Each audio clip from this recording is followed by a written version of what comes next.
Hello again. I'm Anubandh Kate. I'm a Paris-based engineer, and I am among the lucky ones who Christophe JAFFRELOT, the professor, has agreed to give interviews to. So we will be continuing today the third part and perhaps the last part of this series of interviews where we are discussing his very prominent and recent book, Gujarat Under Modi. Welcome, Christophe. Thank you, Anu, for the invitation. You're welcome. So I will skip most of your detailed introduction because we have already done that. And yet I will just say that you are a professor of South Asian politics and history at CERI, Centre d'études et de recherche internationale Sciences Po. You're also a research director at CNRS, which is Centre National de la Recherche Scientifique. And I will keep repeating it that you have written more than 24 books on India and 7 on Pakistan.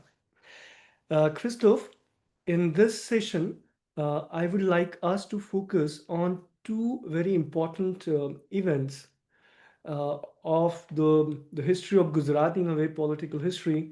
And those are the pogrom in 2002 and the fake encounters that followed. But before we get into this, I have only one question because in the last session, given the fact that there were these skirmishes between Pakistan and India that started on 7th of May, you had just before that said that it was important that between these two countries, there's at least some sort of minimum basic trust. And I think when you talked about that trust, you referred mostly to diplomats or political establishments. But my question is now, what has happened? It's also about the people of Pakistan and people of India, and the trust or the missing trust, diminishing trust between them. For instance, I will just cite two examples on X, X Twitter. There was a Pakistani Twitter handler, and she wrote, "What is heartbreaking is that many people in India simply do not want us, that means Pakistanis, to exist.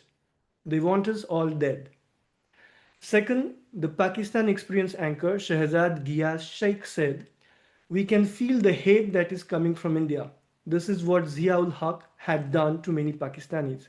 If you attack us, we will have no choice but to defend us and counterattack." I'm sure there are also such similar expressions from Indian side.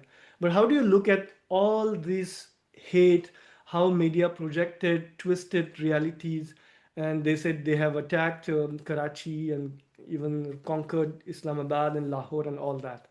Could you please comment on this? I would contrast that with what I see when a Pakistani and an Indian meet. Of course, preferably abroad, because it's not so easy to cross the border these days. But when you have any conference, any occasion to make Indians and Pakistanis to meet and talk, they immediately realize that they come from the same milieu, cultural, historical milieu. In fact, my research since 2019 is in Kartarpur, in Pakistan. Kartarpur is the place where Guru Nanak lived and created Sikhism. It's a place where you have pilgrims coming from India without any need for any visa. And of course, when they cross over for the first time, especially, they are particularly nervous because they are in the number one enemy country. But of course, they come because of Guru Nanak. And not only Sikh people, you have also Hindus, you have also Muslims, you have all kinds of people. And very soon they realize that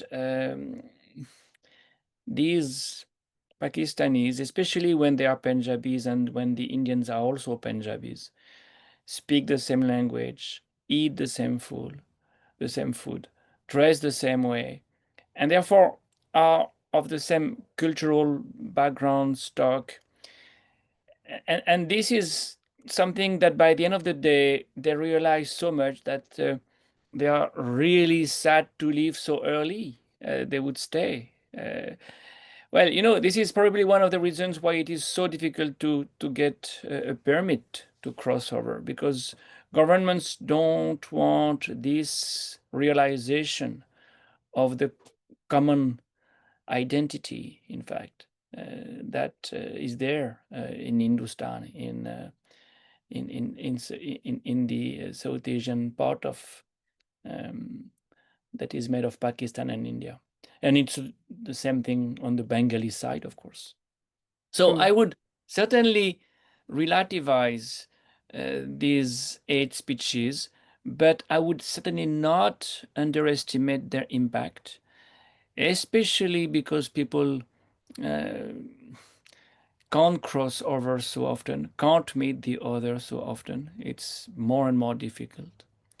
So the other becomes someone you don't even identify.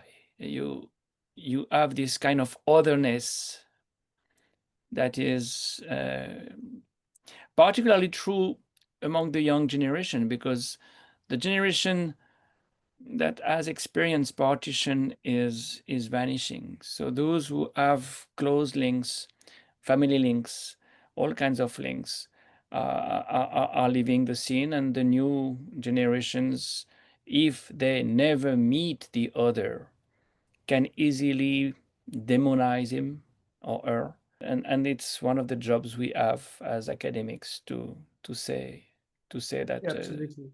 they come from the Yeah. same stock. I do agree, even at the personal level, I'm so lucky and fortunate that I can meet here people from Pakistan and interact. And yet, there's this reality that I and they also represent a certain elite class of Indians who could come outside. And I hope at least the Sikh link will keep alive the friendship, the bonds of friendship between these two people. Thank you for this comment. Now let's get started to our topic of the Gujarat pogrom. And the first question would be: is it a pogrom or is it a riot? So I know it's a very problematic question, but it's important. So could you respond to it? Well, it's not so problematic if you apply proper definitions. This is what, again, social scientists are supposed to do, to use concepts, to use analytical notions. And a pogrom is something we've seen in the past. The Jews were the main casualties in Europe in the Middle Ages, in the following centuries. And the definition of a pogrom then applies to what we saw in Gujarat in 2002, applies to what we saw in Delhi in 1984, applies to what we saw in Nelly in Assam in 1983. The same story always. A very large number of victims coming from the same community. So it's not a riot because you don't have casualties on both sides. You have casualties mostly on one side. And two, that is with the help, or at least the tacit support of the state. So when the police doesn't intervene, or when it helps the assailants who belong to the majority community, you have also another factor, another criterion of what is a pogrom. When you have these two criteria, it's not a riot anymore. It's more than a riot. Yeah. And since we are on the conceptual level, I'm tempted to ask you one more definition, and it's about the word terrorist as an individual, as an organization. How would you define, certify a person or an organization being a terrorist one? Well, again, the only way out for this kind of definition is to look at processes and not so much at motivations. Terrorism is defined by the violence that is unleashed, most of the time against very vulnerable targets, civilians, certainly civilians more than any other kind of groups, and with the intention to terrorize, to impress, to make a psychological impact. And this is one of the reasons why suicide bombers have been also, if you want, promoted by some terrorist groups. Because when you have the courage to kill yourself, to kill others, of course you terrorize even more. So I don't need to refer to motivations. I don't need to refer to ideology. I don't need to refer to identity politics, because you have terrorists among all kinds of groups. You know, the Tamil Tigers, the jihadists, so many groups, you know, the Malegaon accused, Abhinav Bharat, you know, they all resorted to terrorist methods. Now, that's for the terrorist groups. Some people say that terrorism comes also from the state. And you have statist, in fact, brand of terrorism. Well, incidentally, the word terror was first used during the French Revolution, when under Robespierre in the 1790s, early 1790s, you terrorize people by killing in the name of the defense of the state, in the name of the revolution, dozens, hundreds, thousands of people.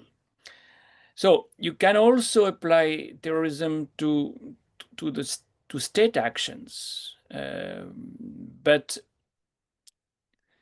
it's more complicated, and usually we don't do it.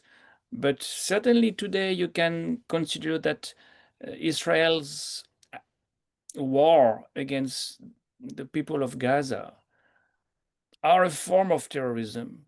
It's state terrorism after Hamas resorted to another kind of terrorism. But the idea is really to terrorize. The idea is really to impress upon the victims and civilians again. Yeah. Civilians have to be the main casualties. Yeah, two quick comments on this, because one of the counter accusation or argument from Pakistani defenders were that even Canada has accused Indian state of terrorism when they kill a Canadian national of Sikh origin on their soil. You know, so that was an act of terrorism. That's one argument. I saw one Kashmiri resident who was interviewed by a journalist, and the journalist asked him, "Do you have in your family someone who's linked to the terrorist groups?" And the respondent said, "I'm sorry, I have no one related to RSS." So the question is again, is RSS a terrorist organization? Can Narendra Modi also be held responsible of terrorism? Well, on the killing of Khalistanis in Canada, or attacks on Khalistanis in Canada and the US, the word terrorism is probably misplaced, because it's more targeted killing, precisely. What you want to do is to eliminate someone. The method is not the same as a terrorist attack that intends to impact, influence, affect, impress. Well, you can say that it may have a dissuasive impact on others, but it's really an individual who is selected. It's not the same thing as killing dozens of civilians, primarily because this civilian is definitely an ideologue or a militant. And secondly, he is alone. That's why I use targeted killing for this kind of attempt at eliminating someone. And when you consider RSS as an organization, it's definitely a different modus operandi. Now, RSS prefers to subcontract violence to other groups rather than resorting to violence itself. The idea is certainly to convert, to conquer the psyche of people. So you may intimidate, you may certainly show muscle power, and that's also why you have these processions of RSS volunteers, thousands of them, showing their discipline, showing their force, sometimes showing weapons, including swords, not only lathis. Yes, the idea is to impress, make an impact on the other, but without resorting to violence, trying to avoid resorting to violence. When violence is used, it's more because it has been subcontracted to other groups. Yeah. Which can report to RSS, which can be part of the Sangh Parivar, but it's not RSS as such.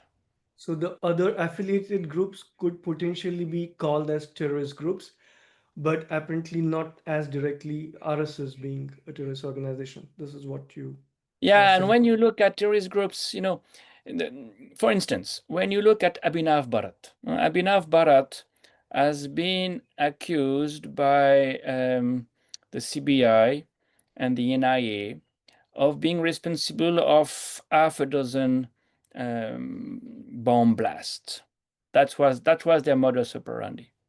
So Samjhota Express, Malegaon, uh, Ajmer, uh, Mecca Masjid. You have half a dozen kind of cases. These were Abhinav Bharat was made of former RSS cadres, former Pracharaks, or somewhat dissident Swayamsevaks, saffron-clad yogis who were individuals. You had also a former BJP member of parliament from New Delhi. Also people who came from the Savarkarite tradition, including Emma Savarkar, who came from the same family, plus a couple of ex-army men or active army men, including Colonel Purohit.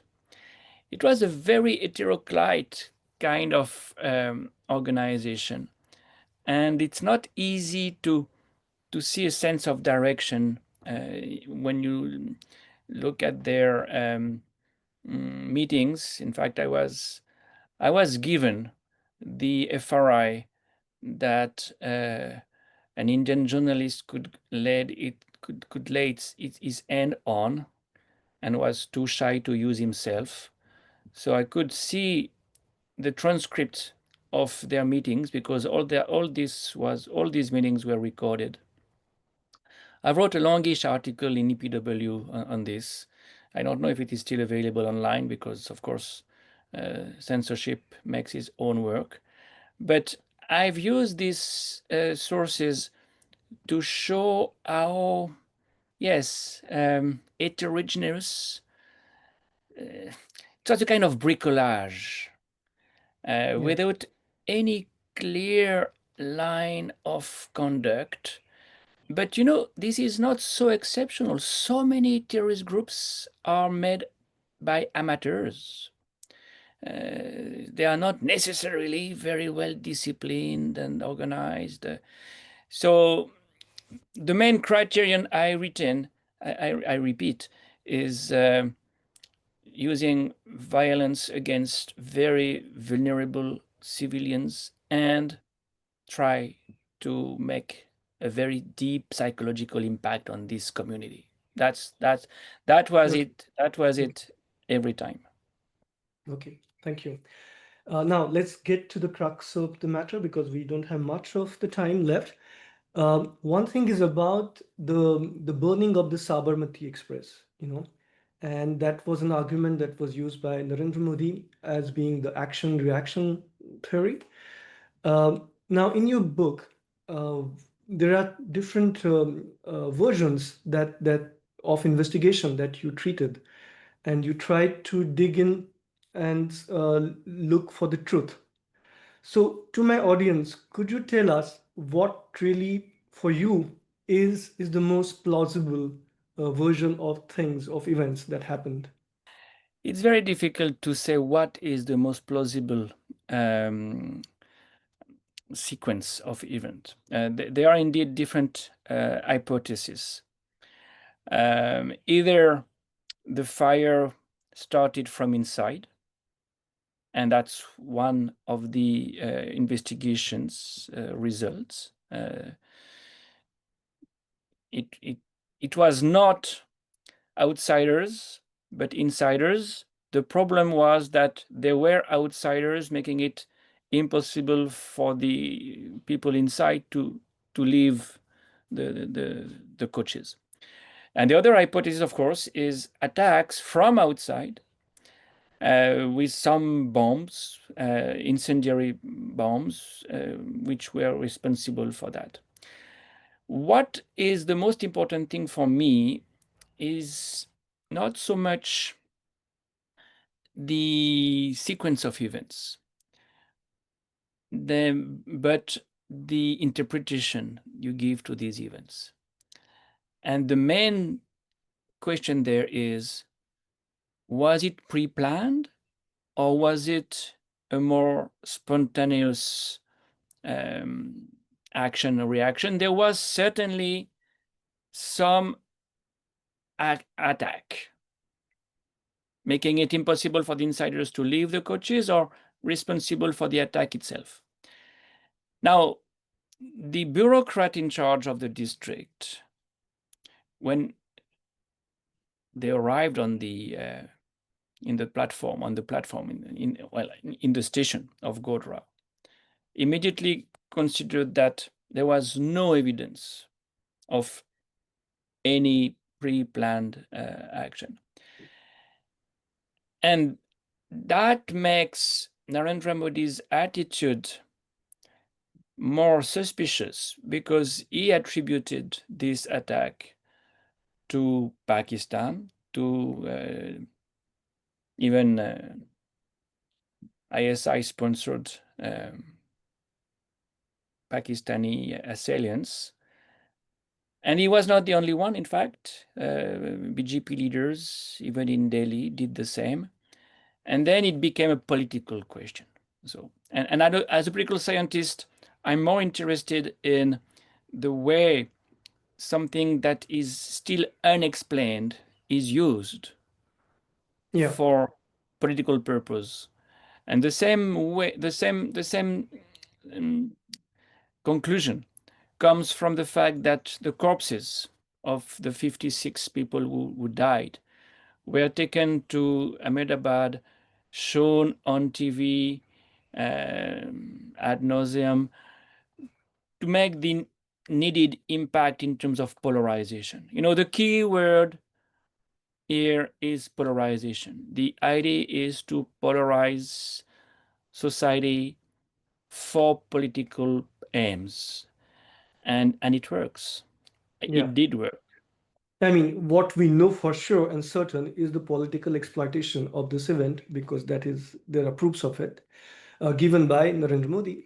But few things I would like to highlight, because we don't have much time, but they are very vital, and which I learned in your book, is that the fact that the train was coming from Uttar Pradesh, if I'm not wrong, and it had almost more than 50%, perhaps 70-75% of car sevaks who were in a very aggressive mood. There was constant heckling of other co-passengers, especially Muslims. I think one family was also forced to get down the board, and it all really reached a crescendo when the train reached a locality, Muslim-dominated locality, and there were again skirmishes and disputes. That's what we know. You then there are different commissions. We have Nanavati Commission, which was um, in a way pro Gujarat government's version of things. Then Lalu Prasad Yadav, when he came to power in 2005, I mean the UPA one, he appointed UC Banerjee committee, and which submitted the report in 2005, and it concluded that the fire in the coach that killed 59 in Godhra in 2002 was accidental and premeditated, and was not premeditated. It was accidental. And in March 2005, Gujarat High Court issued a stay order against the implementation of the UC Banerjee report. And in October 2006, the Gujarat High Court declared the Banerjee committee illegal. So there were also politics on this. But you also talk about Ashish Khetan's Tehelka investigation, where he revisited that theory where petrol was bought from the petrol pump, and where confessions by the Muslims that were picked up, they were inconsistent. So, in general, how would you put in context all these investigation reports that didn't really go much further? And lastly, would you help in a way also Congress, the UPA government, not doing enough to see that fair investigation is done, and the convicts are held responsible?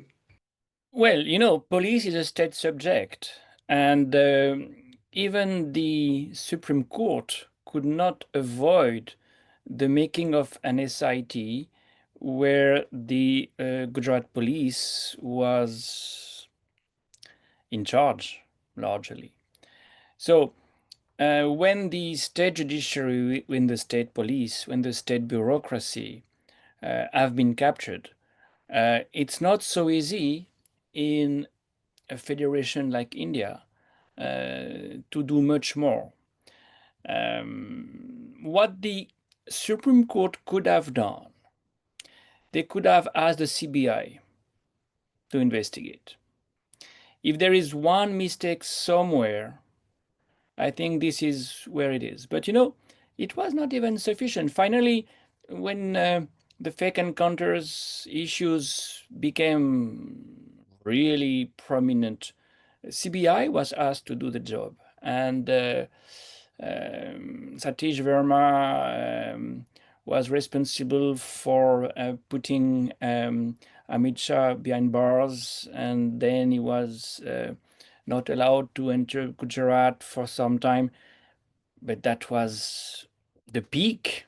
That was the peak because the rest was not accessible. And by 2012, Amit Shah was back in Gujarat, and they could win the state elections, and he could, yeah. So this is precisely why I mention Gujarat as the laboratory of today's India, because the way state has been captured and the main institutions of the state have been captured in Gujarat have been the blueprint of the way the same institutions have been captured at the national level gradually after 2014. Yeah, indeed, because this argument is often used that even the Supreme Court gave clean chit to the prime minister. I mean, now prime minister. Yeah, clean sheet is a big word because they did not go that far, but they did not insist on a complete investigation either. That was the beginning of the end for the Supreme Court of India. That is, of course, now even much lower. Right. And I would argue also that Narendra Modi continued being in office and in the position of influence while Of course. he was under trial, which is against any normal principle of justice. Um, well, moving on, I am just going to again highlight few other important aspects of this pogrom. And you said what was remarkable this time was the urban village spread. It was not limited only to urban areas, but it also spread the violence to villages. Second, you also talked about the implication of Dalits and Adivasis, how they were instrumentalized, used by the BJP against Muslims, killings. Um, you also mentioned that weapons were procured from Punjab. So there was also some planning there. You also mentioned that army was prevented from entering the scene. For several hours, there was no transportation provided for army to come from the airport to the city. And the army chief, I forgot his name, but he said that he found that the CAD, Gujarat CAD was totally communalized and there was not much to be expected from them. Um, yes, and on the investigation, finally, since there were so many problems, it was apparently only reduced to few cases of like Gulberg Society, Naroda Patia, Bilkis Bano, and which was unfortunate because there were so many killings and other serious cases. Yeah. No, that was also because NGOs considered that it would be more realistic not to pursue all the cases. And finally, they also agreed that to reduce the number to 8 would be enough for making a point, for making history. And in fact, and that's why I would be more nuanced than the image you've just given. In fact, for the first time, in the history of communal riots in India, some people were declared guilty and went to jail.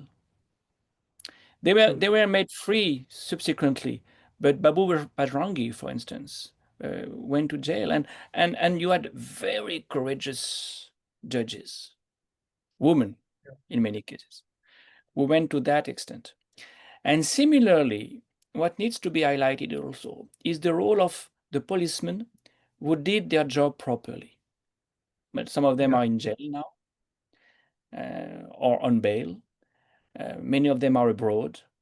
They have left. They have Yeah. been sidelined. They have been, of course, punished. But they did their job. They tried to do their job properly. And that is something that needs to be highlighted as well. Indeed. Now, just last question on the pogrom, and then we move to fake encounters. On this issue, there are several prominent books by journalists, especially like Siddharth Varadarajan has written. We have Ashish Khetan who has written. We have a book by Rana Ayub. We have a book by Harsh Mandar. I'm not sure if Sanjeev Bhatt has written a book, perhaps no.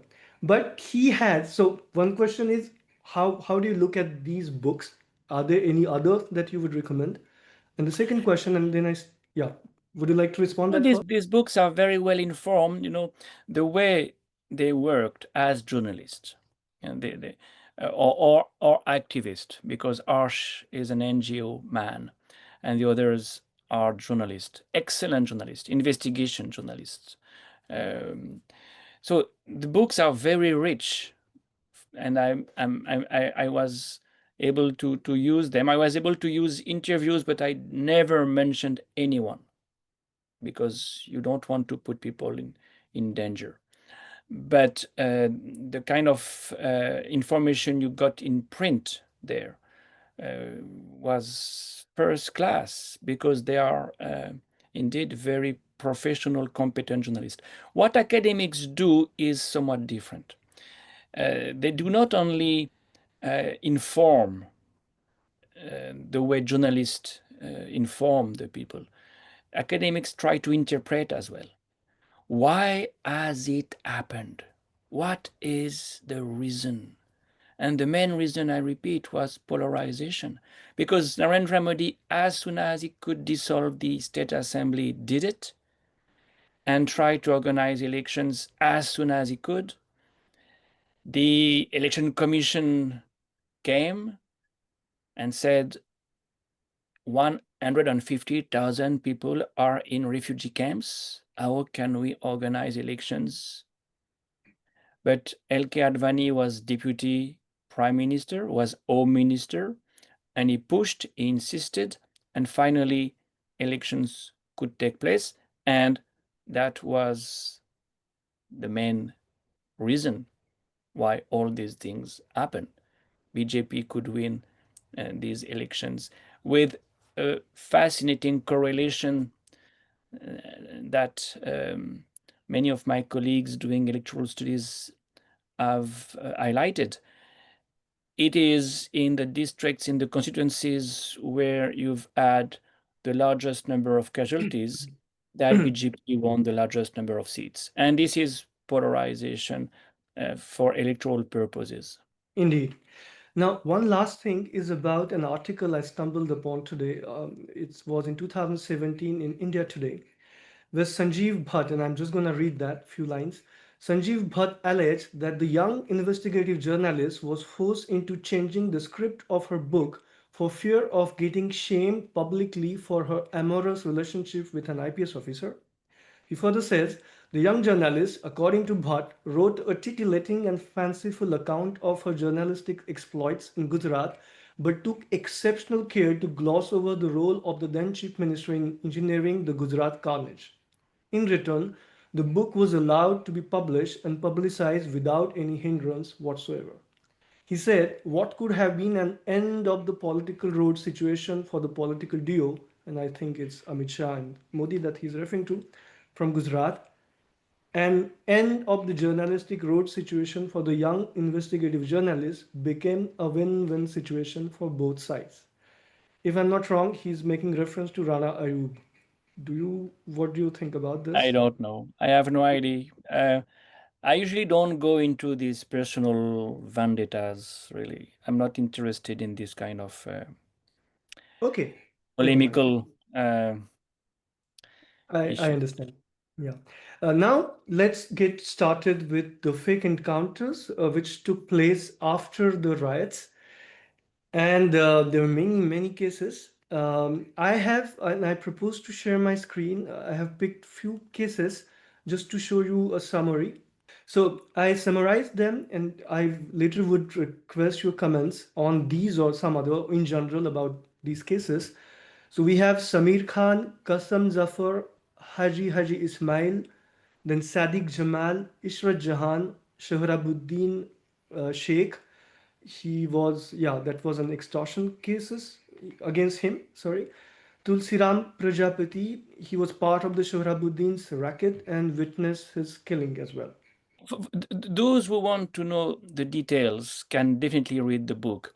What is the idea always is the Gujarat police identify quote unquote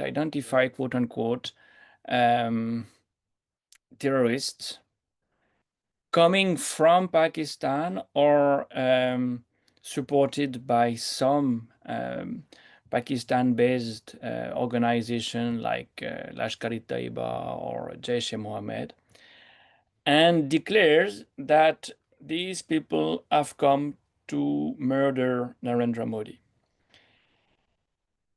And that's why they have killed them.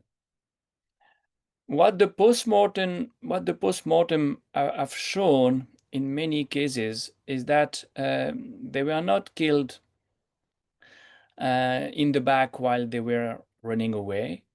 They were clearly executed, and a certain number of policemen have been implicated in something like half a dozen cases. You have given most of them here. The most prominent IPS officer there was Mr. Van Zara. And the investigation resulted in the arrest of more than 20 policemen. Van Zara and these 20 plus policemen went to jail, were sent to jail, where they spent quite a long time. Such a long time that at one point of time, Van Zara wrote a long letter accusing Narendra Modi and Amit Shah of letting them down. And the letter is a really interesting letter showing what had happened. Why was all these things orchestrated, engineered? Yeah, Christoph, sorry to interrupt you. Because you mentioned this later, I propose to read just a small portion of this later because I think it will highlight what you're saying. So, September 2030, Vanzara, who had just been rearrested because of his role in the Ishrat Jahan case, resigned from Gujarat police. In his resignation later, he said that he had suffered silently till then only because of my supreme faith in and highest respect for Narendra Bhai Modi, the Chief Minister of Gujarat, whom I used to adore like a god. But I am sorry to state that my God could not rise to the occasion under the evil influence of Amit Shah. Vanzara's letter is revealing of the implications of the reigning collusion.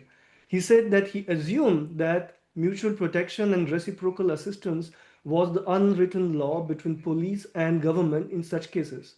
Indeed, Vanzara had benefited from the government's benevolent attitude.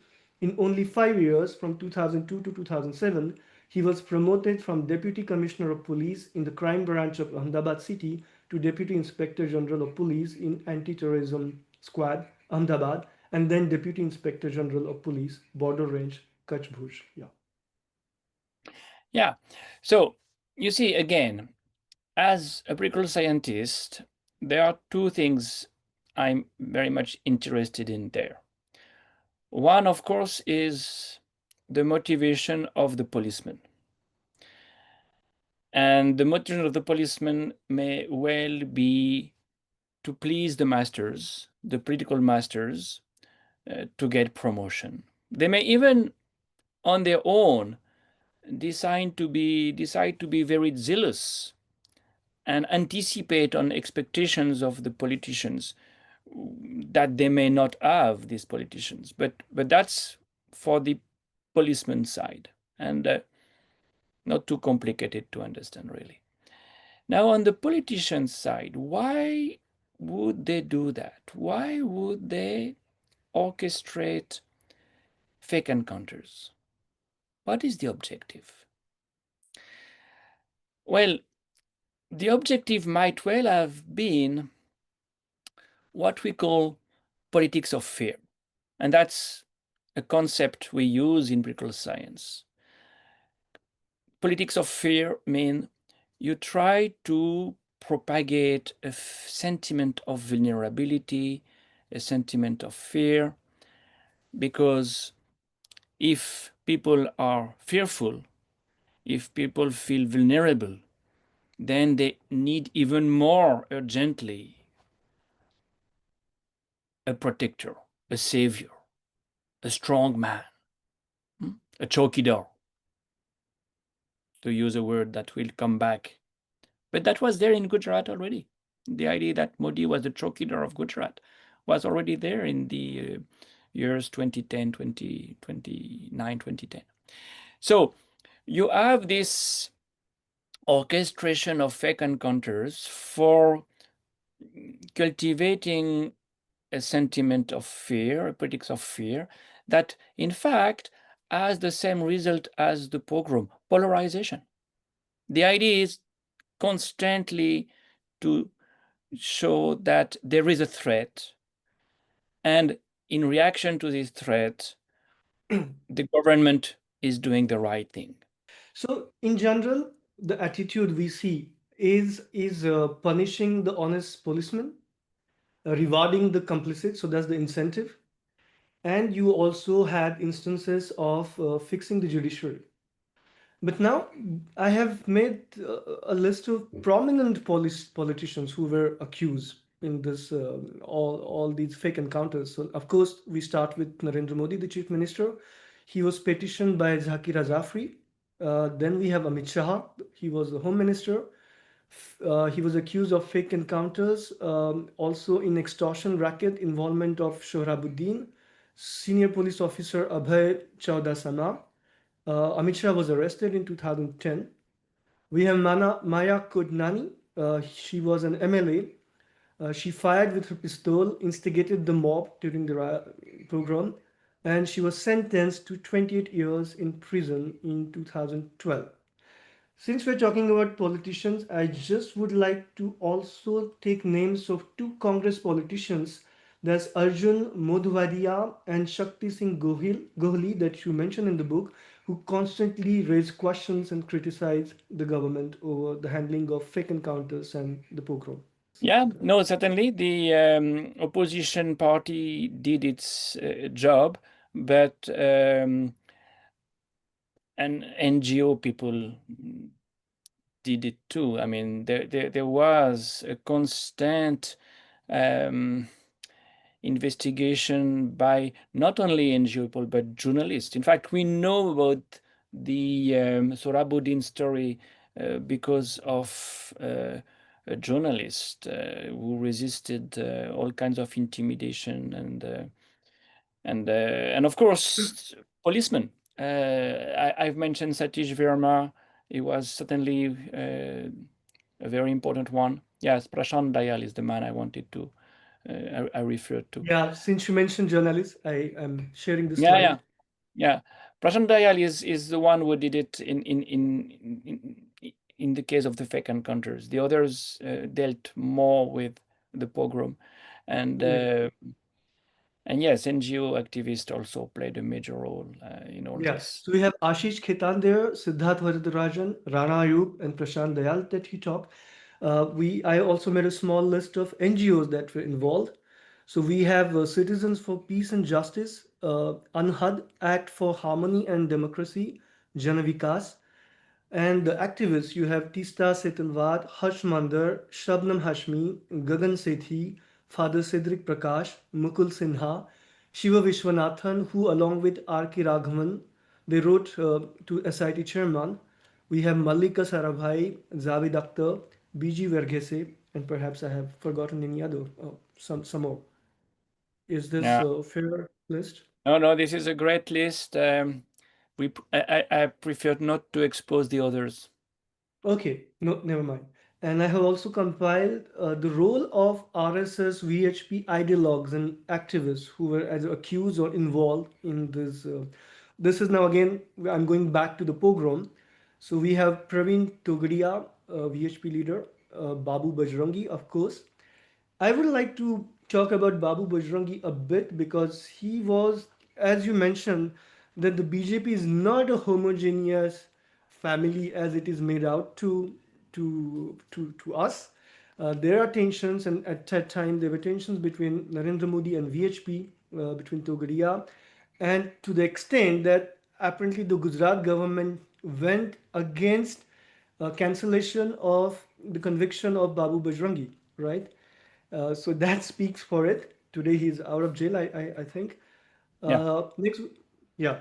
Next we have Swaminathan Gurumurthy. He's linked to RSS. We have Jaideep Patel, a VHP leader who led attackers in the Naroda area. Yeah. Do you have any comment on these ideologues or? Well, they are not ideologues, really. Well, Guru Murthy, yes. The others are really activists. And on the one hand, yeah, they did quote unquote the dirty job, especially Babu Bajrangi, who incidentally was not only fighting Muslims, but also fighting intercaste marriages. When we look at the love jihad question, the love jihad has become a battle of the Sangh Parivar in India at large today. But it was there in Gujarat many, many years before Modi took over power at the center. So he was involved in this. What it shows also is tensions between individuals in competition for power, and definitely Narendra Modi and Pravin Togaria were locked in a kind of competition, but there were others. Sanjay Joshi and Narendra Modi were also in a form of competition, for instance. And yes, it shows that there is indeed some heterogeneity, some tension within the Sangh Parivar. Modi prevailed, and no one could resist his rise to power. Definitely after 2007, when RSS resigned itself to support him. 2007, many RSS people are not supporting him during the election campaign, but he wins, and he wins with a big margin. So even the Bharatiya Kisan Sangh,